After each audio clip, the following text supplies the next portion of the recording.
வணக்கம். இன்றைக்கி நம்ம பார்க்க போகிற சமையல் ஒரு அருமையான தக்காளி இல்லாத ஒரு வெங்காய சட்னி. எப்பயும் போல் இல்லாமல் கொஞ்சம் வித்தியாசமாக ஒரு பொருள் இதில் சேர்த்து இந்த சட்னி செஞ்சுருக்கோம். அது என்ன பொருள் அப்படிங்கிறத வீடியோ ஸ்கிப் பண்ணாமல் பாருங்கள். வாங்க இந்த சட்னி எப்படி செய்யலாங்கிறத பார்க்கலாம். ஒரு பேன் எடுத்துக்கலாம். தேவையான அளவுக்கு எண்ணெய் விட்டுக்கலாம்.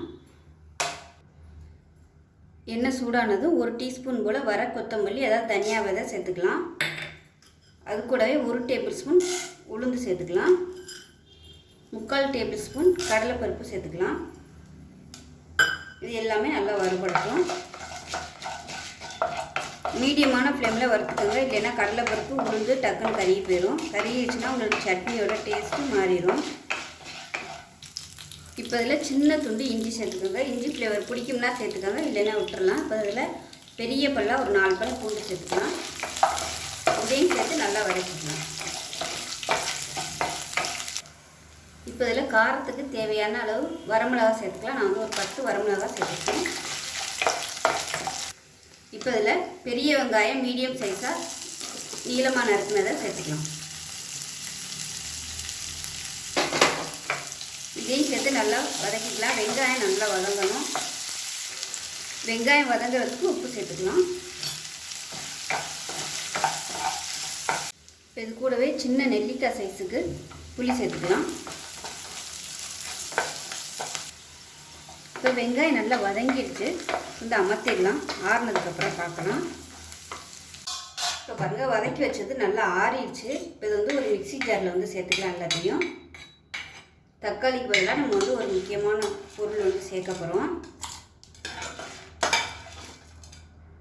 வெங்காயம் நல்லா வதக்கிக்கோங்க. அப்போ தான் நல்லாயிருக்கும்.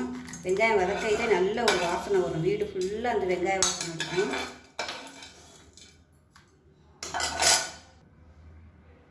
இப்போ பாருங்கள், மிக்சி ஜாரில் எல்லாத்தையும் சேர்த்தாச்சு. இதில் ஒரு 3 டேபிள் ஸ்பூன் அளவுக்கு டொமேட்டோ கெச்சப் எடுத்துருக்கேன். இதை சேர்த்துக்கலாம். டொமேட்டோ கெச்சப் இல்லை டொமேட்டோ சாஸ் எதுனாலும் சேர்த்துக்கோங்க. இப்போ இதில் கொஞ்சமாக தண்ணி விட்டுட்டு நைஸாக அரைக்கணும்னா நைஸாக அரைச்சிக்கலாம், இல்லை தண்ணியாக அரைக்கணும். இப்போ இது கெட்டியாக வேணாலும் நீங்கள் கெட்டியாக அரைச்சிக்கலாம், தண்ணியாக வேணாலும் நல்லா தண்ணியாக வச்சு அரைச்சிக்கலாம். இப்போ அரைச்சிட்டு பார்க்கலாம். இப்போ சட்னி அரைச்சாச்சு. இன்னுமே கூட நீங்கள் தண்ணி ஊற்றி அரைச்சிக்கலாம். இப்போ மிக்சியை அலசிட்டு அந்த தண்ணியும் சேர்த்துக்கிறேன்.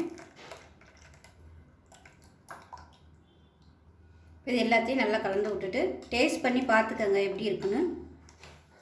டொமேட்டோ கெச்சப் சேர்த்துருக்கிறதுனால அதில் உள்ள அந்த இனிப்பு சுவையோட சூப்பராக இருக்கும். காரம் எல்லாமே சூப்பராக இருக்கும். சாப்பிட்றதுக்கு எல்லா சுவையும் கலந்து இருக்கும். இது தாளித்து விட்டுடலாம்.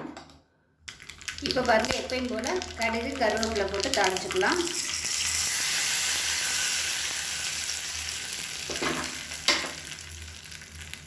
இப்போ பாருங்கள், அருமையான தக்காளி இல்லாத ஒரு வெங்காய சட்னி, அதுவும் டொமேட்டோ கெச்சப் வச்சு ஒரு சூப்பராக வித்தியாசமான முறையில் செஞ்சுட்டோம். டேஸ்ட் நல்லா அட்டகாசமாக இருக்கும். ஒரு தடவை இது மாதிரி செஞ்சு பாருங்கள். செஞ்சு பார்த்துட்டு எப்படி வந்துச்சுங்கிறத சொல்லுங்கள். வீடியோ பிடிச்சிச்சின்னா லைக் பண்ணுங்கள், கமெண்ட் பண்ணுங்கள், சேனலை சப்ஸ்கிரைப் பண்ணுங்கள், பக்கத்தில் உள்ள பெல் பட்டனையும் ப்ரெஸ் பண்ணுங்கள். நன்றி.